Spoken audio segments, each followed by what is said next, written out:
Summer வந்தாச்சு. What's your plan for this holiday? எங்க கிட்ட விட்டுருங்க, நாங்க பாத்துக்கிறோம். VGD holidays. GT Holidays, South India's #1 travel brand. அது எப்படி மூட்டு எலும்பு தெரிஞ்சதை உடனே பண்ணுவீங்களா அப்படின்னு கேட்பாங்க. மூட்டில் வலி இருக்கணும்னே அது மூட்டு எலும்பு தெரிஞ்சுதான் இருக்கணுங்கிற அவசியம் கிடையாது. எல்லாமே அலைன்மெண்ட் தான். இன்னொன்னு வெயிட்டை வச்சு பேசிட்டு இருக்காங்க. வெயிட் என்ன, அவருக்கு என்ன 78 கிலோ இருக்கு, அதனால நீ பெயின் வருது அப்படின்னு சொல்றாங்க. கழுத்து இம்பாக்ட் கூட வரும். கழுத்துல ஏதாவது பிரச்சனை இருந்தா கூட மசில் அலைன்மெண்ட் மாறி இருந்தா கூட நீ அஃபெக்ட் பண்ணும். அதாவது ஆக்குபேஷனல் அசால்ட்னு சொல்லலாம். சிஸ்டத்தில் உட்காரது, கீபோர்டு ஆப்ரேட் பண்ணிட்டே இருக்கிறது, எந்த ஒரு டெண்டனுக்கும் ரிப்பீட்டடா வேலை கொடுத்துட்டே இருந்தா அது ஸ்மால் மசில் வந்து எக்ஸ்டெண்ட் பண்ணவே முடியாது. பாக்கெட்ல இப்படி எடுத்து உள்ளார கைவிடனா ரொம்ப துடிப்பாங்க. கொஞ்சம் டைட்டான ஜீன்ஸ் பேண்ட் இதெல்லாம் கைவிட துடிப்பாங்க. காமனா அவங்களுக்கு இந்த இடத்துல ரெஸ்ட்ல பெயின் இருந்துகிட்டே இருக்கும். ஏதாவது லேசா அங்கே தொட்டுட்டாங்கன்னா சிவியர் பெயின் இருக்கும். சேர்ல கூட சூரிய நமஸ்காரம் பண்ணலாம்னு சொல்றாங்க சார். அது எஃபெக்டிவா? 50க்கும் மேற்பட்ட உலக நாடுகளில் 100 கோடிக்கும் அதிகமான ஆகாயம் தமிழ் பார்வையாளர்களுக்கு பேரன்பும் திருநன்றி. வணக்கம் கண்ணன் சார். வணக்கம் மேடம். நிறைய ரிட்டையர்மெண்ட் ப்ரோக்ராம்லாம் போறீங்க. அவங்க பேசிக்கா 58 இல்ல 60 ஆல்மோஸ்ட் ஒரு மாசத்துல ரிட்டையர் ஆக போறாங்க. அந்த மாதிரி ப்ரோக்ராம்ஸ்ல என்ன சொல்லி தருவீங்க சார்?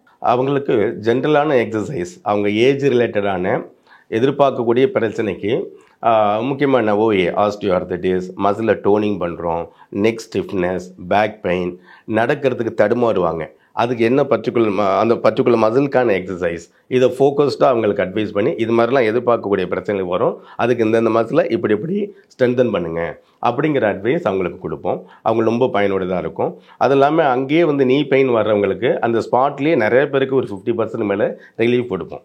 அது எப்படி மூட்டு எலும்பு தெரிஞ்சதை உடனே பண்ணுவீங்களா அப்படின்னு கேட்பாங்க.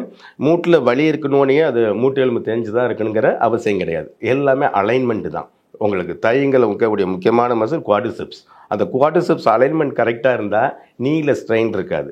நீல ஸ்ட்ரெயின் இல்லாட்டினா நீல பெயின் இருக்காது. அப்படி தான் கான்செப்ட். ஸோ அந்த குவாட்ரிசெப்ஸ் மசில் நல்ல அலைன்மெண்ட்டை சரி பண்ணி எத்தனை பேர் கொடுக்குறோம், இம்மிடியேட்டாக அவங்களுக்கு 50% ரிலீஃப் இருக்கும். மாடிப்படி உடனே கூட ஏற வச்சு செக் பண்ணுவோம், அவங்களுக்கு நல்ல ரிலீஃப் கிடைக்கும். அதே மாதிரி இந்த கால்கேனியஸ் ஸ்பர் அப்படின்னு சொல்லிட்டு எல்லாருக்கும் இந்த குதிகால் வலி அப்படின்னு சொல்லிட்டு இருக்கிறது, நம்ம எக்ஸாம் பண்ணிட்டு ஸ்பர் ஃபார்மேஷன் வரும். ஸோ அதை சுற்றி இன்ஃப்ளமேஷன் இருக்கும். இப்படிங்கிறது ஒரு பக்கம் கான்செப்டாக இருந்தாலும் இதுவும் மசில் இன்வால்மெண்ட் ரொம்ப முக்கியம். பேக்கில் இருக்கக்கூடிய நம்ம காஃப் மசில் அலைன்மெண்ட் மாறுனுச்சுன்னா உங்களுக்கு ஹீலில் பெயின் வரும். ஸோ அதை அங்கேயே நோட் பண்ணி அவங்கள படுக்க வச்சு எக்ஸாமின் பண்ணி அதை உடனே நிவர்த்தி பண்ணி மேனிப்புலேட் தரப்புமா பல பேர் அதில் பயன்பட அடைஞ்சிருக்காங்க. ரொம்ப பேருக்கு அதற்கு ரேடியேட்டிங் பெயின், ரேடியேஷன் அதே தான் பெண்களுக்கு வரக்கூடியது. பெண்கள் ஆண் பெண் யாருக்கு வேணுமானலாம் பெண்கள் நிறைய சஃபர் பண்ணுறாங்க. ஏன்னா மசில் வீக் ஆகுறது டியூ டு ஹார்மோன். ஸோ அவங்களுக்கு ஆகும்போது லோ பேக் பெயின், நின்னாவே காலை வலிக்குது சார், மேலேருந்து கீழே வலி வந்துக்கிட்டே இருக்குது, நின்று தாளிக்க கூட முடியலை, ஒரு ஸ்டூல் போட்டு தான் உட்கார அளவுக்கு இருக்குது, எண்ணெயை ஊற்றிட்டு கடுகு போட்டு தாளிக்க அளவு கூட நிற்க முடியல, என்ன சார் பண்ணுறதுன்னு கேட்குறவங்களுக்கெல்லாம் கூட அதே ஸ்பாட்டில் நிறைய பேருக்கு அந்த சியாட்டிகா பெயின், L5S1 இடையில பிரிஞ்சு வரக்கூடிய நர்வ், அதில் வரக்கூடிய அந்த கம்ப்ரெஷனால் வரக்கூடிய இரிட்டேஷனை, நர்வ் இரிட்டேஷனை அந்த இடத்துல கூட ஒரு சம் % நல்லா குறைச்சி விட்ருக்கோம். இப்படிப்பட்ட pain most common for all the ladies, ID people, எல்லாருக்கும், ஓல்டேஜ் பீப்புள் தான் இல்லை, சின்ன வயசில் எல்லாருக்குமே வருது. எல்லாத்துக்கும் காரணம் லேக் ஆஃப் மூவ்மெண்ட், மசில் வீக்காக இருக்கிறது, ஸ்டாமினா பத்தாகுது. ஸ்டாமினா பத்தாததுக்கு ஃப்ளெக்சிபிலிட்டியை இம்ப்ரூவ் பண்ணணும். ஃப்ளெக்சிபிலிட்டிக்கு எக்ஸசைஸாக ஒரே வழி. இது மாதிரி அறிவுரைகள்னு சொல்லிட்டு முடிஞ்ச ஆன் த ஸ்பாட் நிறைய விஷயத்தை நம்ம சரி பண்ணி கொடுத்துக்கிட்டு இருக்கோம் சார். இப்போ நீ பெயின் ரொம்ப ஜாஸ்தியாகிடுச்சு. ஒன்று வெயிட்னால அது புரியுது நம்ம. ரெண்டாவது ஃப்ளோரிங் மாறிடுச்சு, எல்லாம் கிளாஸி அந்த மாதிரி இருக்கிறதுனால நீ பெயின் வந்து ஒன்லி ரீப்ளேஸ்மெண்ட் எல்லாருக்குமா இல்லை ஹெல்ப் பண்ண முடியுமா? ஏர்லி ஸ்டேஜஸ்ல எல்லாமே தான். போதிய அளவுக்கு ஸ்டாமினா இல்லாததான் காரணம். ஸ்டாமினா இல்லாதங்கிற சென்ஸ் அங்கே உள்ள தசை வீக் ஆகிறது தான். ஸோ சின்ன விஷயமா ஒரு மாடிப்படியில் அடுத்த படியில் நகர்த்தி காலை வச்சுட்டா கூட ஜர்க்குன்னு ஒரு வலி வருது. உடனே பார்த்தா நீ பெயின் சொன்னோடனே அவங்க எக்ஸ்ரே எடுத்து பார்த்த உடனே அவங்களுக்கு வந்து டீஜெனரேஷன் தெரியுது. அந்த டீஜெனரேஷன் அப்படியே எலும்பு தெரிஞ்சு போயிட்டுன்னு சொல்லிட்டு ஆஸ்டியோஆர்த்தடிஸ் அப்படிங்கிற மாதிரி ஃபார்ம் ஆகி அவங்க சொல்லிகிட்டு இருக்க விஷயம் அது. இன்னொன்று வெயிட்டை வச்சு பேசிகிட்டு இருக்காங்க.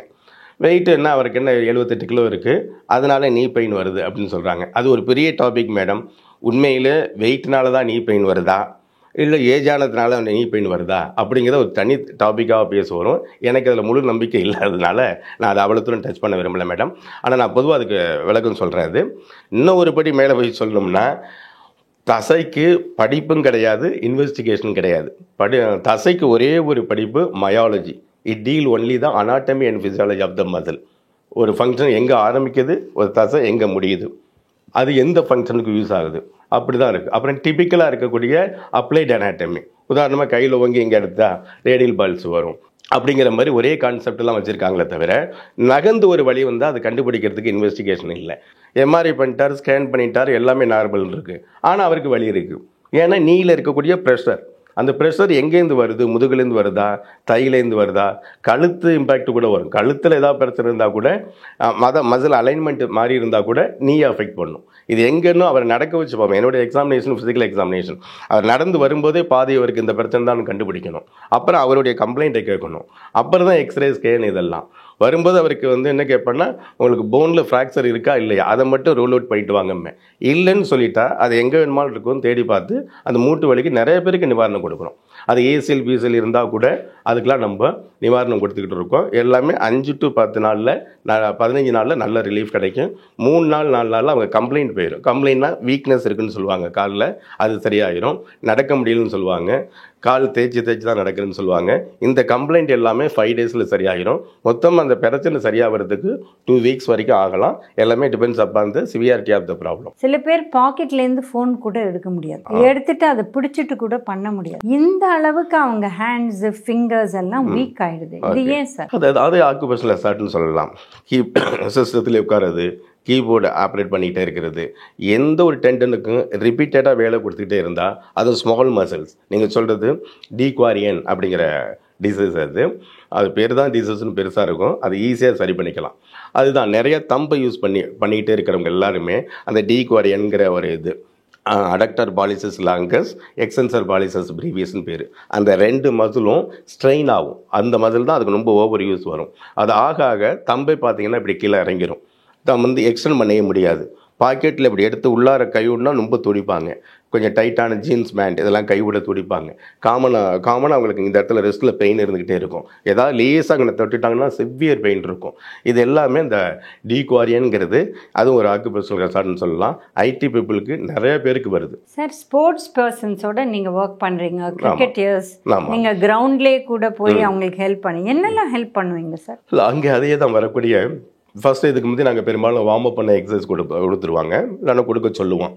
அப்படி அவங்களுக்கு அதே தான். என்னென்னா இப்போ கிரிக்கெட் எடுத்துக்கிட்டிங்களேன், ஸ்பின் பவுலர் அவங்களுக்கு அப்படின்னா ஃபோராமில் நிறைய இஷ்யூஸ் வரும். ஃபோராம் இஷ்யூஸ் நிறைய ஜாஸ்தி வரும். டென்டினிட்டிஸ் பதில் ஃபோராமில் மீடியல் எபிகாண்டிலிட்டிஸ், அதான் டென்னிஸ் எல்போ அப்படின்னு சொல்ல ஆரம்பிச்சிருவாங்க. இது வரதுக்கான மோஸ்ட் காமன் பிரச்சனை இருக்குது. ரிஸ்ட்டில் ரொம்ப ஃபோர்ஸ் பண்ணி போடுவேன், ரிஸ்ட்டு வரக்கூடிய ஸ்டிஃப்னஸ் நிறைய அதிகமாக இருக்கும். இதெல்லாம் ரிலீஸ் பண்ணிகிட்டு இருப்போம். அப்புறம் ஒரு ஐடி பேண்ட், அது ஸ்ட்ரெச்சிங் கொடுத்து அதை ரிலீஸ் பண்ணி கொண்டு வரணும். முக்கியமான ஹாம்ஸ்ட்ரிங், இதெல்லாம் அவங்களுக்கு வெயிலில் இருந்து விளையாண்டுட்டு இருக்கவங்க எல்லாருக்குமே டீஹைட்ரேட் ஆகி அதுவும் ஒரு முக்கியமான காரணம். ஸோ அந்த ஹாம்ஸ்ட்ரிங்கை நல்லா ரிலீஸ் பண்ணி ஃப்ரீ பண்ணி விட்டால் அவங்களால நல்லா பவுலிங் போட முடியும், ஃபீல்டிங் பண்ண முடியும். எல்லாம் தான் பொதுவாக மோஸ்ட் எக்ஸ்பெக்டட் பண்ணா அவங்களுக்கு ஸ்பின்னாக இருந்தால் ஃபோராமில் பிரச்சனை வரும். ஸ்பின் பவுலராக இருந்தால், ரொம்ப பேஸ் பவுலராக இருந்தால் ஷோல்டரில் பிரச்சனை வரும். இது இந்த நீங்கள் சொன்னீங்களே பிஏ மாதிரியே காட்டும், பெரியார் சொல்கிற மாதிரியே கை தூக்குறது, இதெல்லாம் கஷ்டமாக இருக்கும். இன்னும் த்ரோ பண்ண முடியாது பால். இது ரொம்ப மோஸ்ட் காமன் ப்ராப்ளம் அந்த பவுலர்ஸ். பார்த்தீங்கன்னா நல்லா த்ரோ பண்ண வராது கை. அது எல்லாமே பார்த்தா மசில் இங்கே மாட்டி இருக்கிறது தான். அது எங்கேன்னு தொட்டு பார்த்து அதை சரி பண்ணி அதே ஸ்பாட்லேயே அவங்களுக்கு பவுலிங் போட விடுவோம். அந்தளவுக்கு மேனிப்புலேட்டிவ் தெரப்பியில் இதாக இருக்குது. ஏன்னா ஃபிசியோவில் சொல்லும்போது மேனிப்புலேட்டிவ் தெரப்பி ஒரு முக்கியமானது பெயின் ரிலீஃபு. இது ஃபோக்கஸ் தான் அவங்களுக்கு அலைன்மெண்ட். ஸோ மிஸ்அலைன் ஆகிறத அலைன்மெண்ட்டை சரி பண்ண பிறகு அவங்களுக்கு நல்லாவே எல்லா வேலையும் பார்க்க முடியும். ஸோ அதுக்கு அவங்களுக்கு ரொம்ப ஹெல்ப் ஆகுது. அவங்களுக்கு ஆங்கிள் இன்ஜுரி, ஸ்பைனில் அப்படியே சுருண்டு போய் விடுவாங்க ஃபீல்டிங் பண்ணும்போது. ஸ்பைனில் அடிபட்டு அதனால் நர்வ் இரிட்டேஷன் வரும். அதெல்லாம் 1 நாள் 2 நாளே சரி பண்ணி 3ஆம் நாளே அவர் ஃபிட் பார் இது மேட்ச் அப்படிங்கிற மாதிரிலாம் ஆக்கியிருக்கோம். அது ரொம்ப நல்லா மேனிப்புலேட்டிவ் தெரப்பி தான் அதுக்கு ரொம்ப ஹெல்ப் ஆகுது. எனி ஜர்க் உங்களுக்கு ஸ்பைனில் வந்தாவே உடம்பு ஃப்ளெக்சிபிலிட்டி குறைஞ்சிருந்துச்சுன்னா உடனே நர்வ் இரிட்டேஷன் வர்றது காமன் இஷ்யூ. அதை சரி பண்ணலாம், இமிடியேட்டாக சரி பண்ணலாம். சார், நீங்கள் வார்ம் அப்னு சொன்னீங்க. வார்ம் அப் எவ்வளோ முக்கியம் சார்? இப்போ ஒரு ஸ்குவாஷ் கேம் விளையாடுறோம், அதுக்கு முன்னாடி வார்ம் அப் பண்ணணுமா? ஒரு மேரத்தான் போகிறாங்க, அதுக்கு முன்னாடி வார்ம் அப் பண்ணுமா? ஸோ ஏன் வார்ம் அப் பண்ணும், அது ஏன் முக்கியம் சார்? அது ஒரு preparatory method for all games. Any game, any எக்ஸசைஸ்க்கு நம்மளை தயார்படுத்திக்கிட்டு அதை தூக்கணும். வெயிட் ஒருத்தர் தூக்குறாரு 75 கிலோ அப்படின்னா சரி 50 கிலோ எடுத்துக்கோ 50 கிலோன்னு சொன்னோம்னா அது பேக் மசில் ப்ரிப்பேர் பண்ணிவிட்டு hamstring back pain sir back muscle quadriceps எல்லாத்தையும் தயார்படுத்திட்டு தூக்கணும். என்ன தான் அவர் எக்ஸ்பர்ட்டாக இருந்தாலும் டெய்லி பண்ணிகிட்டு இருந்தாலும் கூட அந்த நேரத்தில் உடம்பை வார்ம் அப் பண்ணிட்டு தான் தூக்கணும். அப்போ தான் மசில் வந்து கோஆப்ரேட் பண்ணும் அந்த ஆக்ஷனுக்கு. அதை கோஆப்ரேட் பண்ணுறதுக்கு நம்ம தசையும் சரி ஜாயிண்ட்டு முக்கியமாக எப்பவுமே ஜாயிண்ட் இயங்கினா தான் அதை சுற்றி உள்ள தசை இயங்கும். ஸோ ஜாயிண்ட்டை மொபிலைஸ் பண்ணுறதுக்கு பேர் தான் உங்களுக்கு வார்ம் அப்னே பேர். அது யோகாவில் கிரியா அப்படிங்கிற மீனிங்கில் கொண்டு வந்தாங்க. எப்பவுமே ஒரு பார்ட் ஸ்டிஃபாக இருந்துச்சுன்னா டிஸ்டல் பார்ட்டுக்கு ரத்த ஓட்டத்தை குறைச்சிரும். இப்போ ஆங்கிள் ரொம்ப ஸ்டிஃபாக இருக்குன்னு வச்சுக்கிட்டுங்க ஃபுட்டுக்கு ரத்த ஓட்டம் குறையும். அதனால் ஆங்கிளை நல்லா மொபிலைஸ் பண்ண ஃபுட்டில் உள்ள பெரிய விஷயங்கள்லாம் சரியாகும். அதை நம்னஸ் ஏற்கனவே சொன்னேன் ஹைப்போதைராய்டிசம் முக்கியமான ஒரு விஷயம் ஃப்ளூயிட் தங்குறது மசிலில். டிப் ஆஃப் த டோஸில் பார்த்தீங்கன்னா அவங்களே தொட்டு பார்த்தா டிப் ஆஃப் த டோஸில் நிறைய ஃப்ளூயிட் கலெக்ஷன் இருக்கும். இதெல்லாம் weakness of muscle. Lack of circulation வந்தால் இன்ஃப்ளமேஷன் வரும். இன்ஃப்ளமேஷன் வந்தால் திரும்ப சர்க்குலேஷன் போயிட்டு அந்த மசிலோட டோனிங்கை கம்ப்ளீட்டாக குறைச்சி ஃப்ளோரில் கூட நடங்க தயங்குவாங்க. ஸ்லிப் ஆகுமோன்னு பயப்படுவாங்க. கிரிப்னஸ் கிடைக்காது. முக்கியமாக அந்த கொஞ்சம் 55-60-65 கிராஸ் பண்ணுறவங்களுக்கு அவங்கள அந்த ஸ்மால் ஜாயிண்ட் அதில் அந்த ஜாயிண்ட்டில் இருக்கக்கூடிய மசில் அந்த ஸ்மால் ஜாயிண்ட்டை மூவ் பண்ணி அந்த சின்ன சின்ன தசைகளை டோனிங் பண்ணணும். ஸோ நீங்கள் ஆங்கிள் மொபிலைஸ் பண்ணால் தான் ஃபுட்டுக்கு சர்க்குலை போகும். அப்போ தான் காலில் உள்ள ஹெவினஸ் குறையும். நம்னஸ் சில பேர் கால் இருக்கிறது தெரியலம்பாங்க.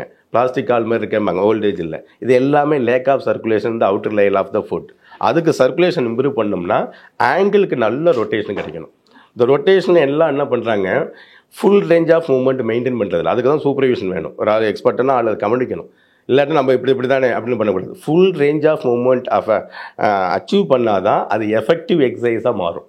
இல்லைன்னா அது எஃபெக்ட்லெஸ்ஸாக இருக்கும். ஏதோ செய்கிறாங்க அப்படிங்கிற மாதிரி தான் போயிட்டுருக்கும். ஸோ அந்த வார்ம் அப்புங்கிறது அவ்வளோ முக்கியம். இப்போ அந்த ஆங்கிளை உதாரணத்துக்கு சொல்லிட்டேன். அதே மாதிரி தான் நெக்கே நீங்கள் பண்ணணும். ஷோல்டர் பண்ணால் தான் ஃபோராம் நல்லாயிருக்கும். ஸோ எல்லா ஜாயிண்ட்டையும் மொபிலைஸ் பண்ணுற அந்த டெக்னிக் பேர் தான் பொதுவாக வார்ம் அப்னு சொல்லக்கூடிய ஒன்று. அது செஞ்சாவே உங்களுக்கு மசிலுக்கு தேவைப்பட்ட சர்க்குலேஷன் போயிடும். அப்புறம் எந்த கேம் இருந்தாலும் சரி எந்த ஸ்போர்ட்ஸ் இருந்தாலும் சரி அதுக்கு பிறகு செய்கிறது தான் நல்லது. வார்ம் அப் ரொம்ப ரொம்ப முக்கியம் before going to any activities. அது மாதிரி கேம்ஸ் கிரிக்கெட்டாக இருக்கட்டும் வெயிட் லிஃப்டிங்காக இருக்கட்டும் எல்லாத்துக்குமே.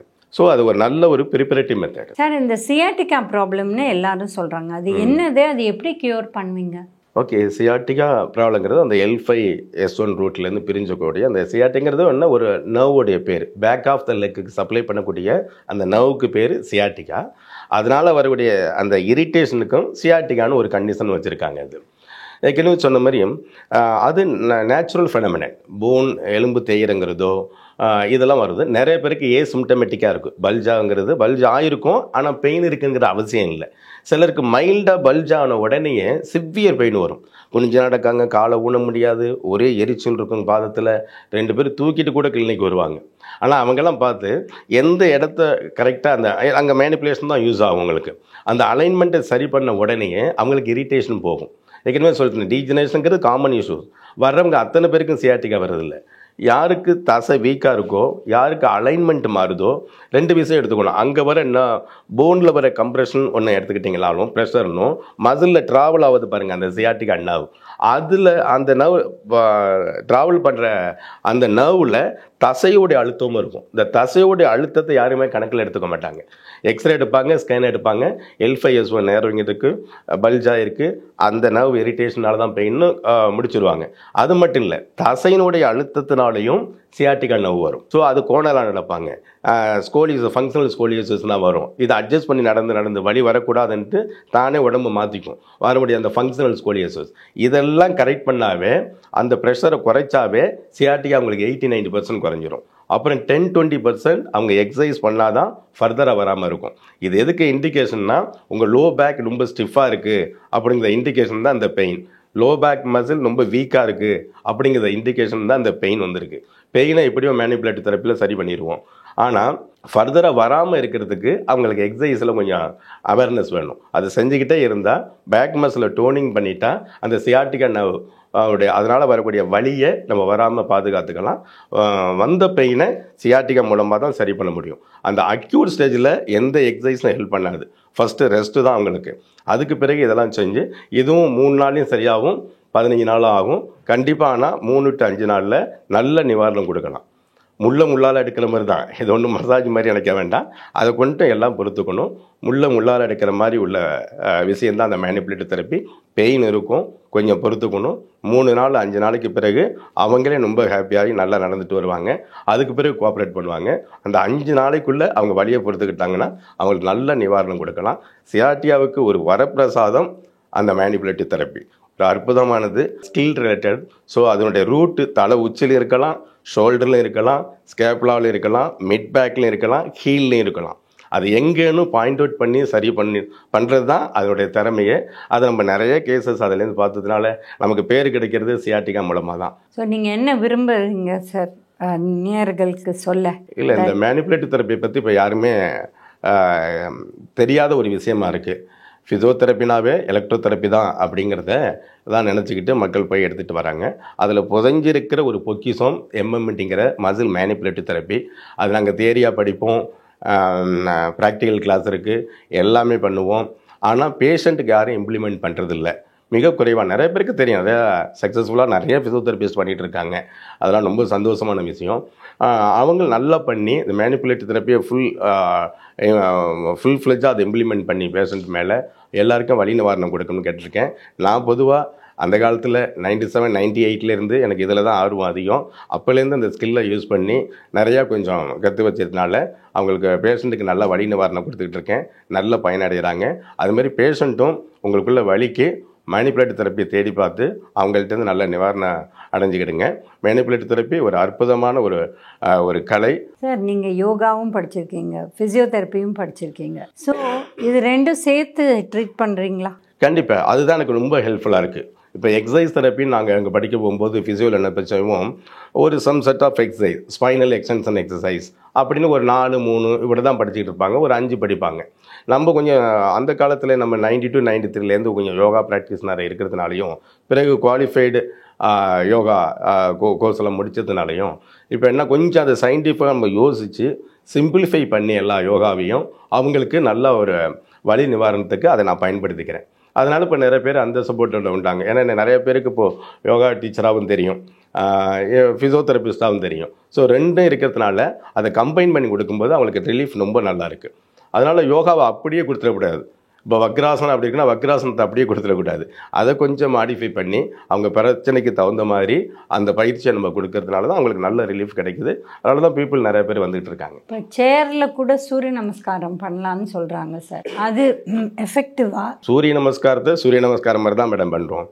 சேரில் செய்கிறங்கிறது முடியாதவங்க செய்கிறது தான். அது இப்போ புதுசாக மாடர்னாக ஏதாவது சொல்லிக் கொடுக்கணுங்கிறதுக்காக அது செஞ்சிகிட்டு இருக்காங்க. எனக்கு அதில் உடன்பாடு கிடையாது. எப்படி முறையாக செய்யணுமோ அப்படி தான் செஞ்சாகணும். அது கொஞ்சம் நம்ம இந்த யோகாவில் கொஞ்சம் ஆயுர்வேதமும் கொஞ்சம் படித்ததுனால கொஞ்சம் வாத பித்த கபம் அதெல்லாம் தெரிஞ்சதுனால சூரிய நமஸ்காரம் எல்லாமே மெயின் எய்மே அது இட் பேலன்ஸ் த வாத பித்த கபா.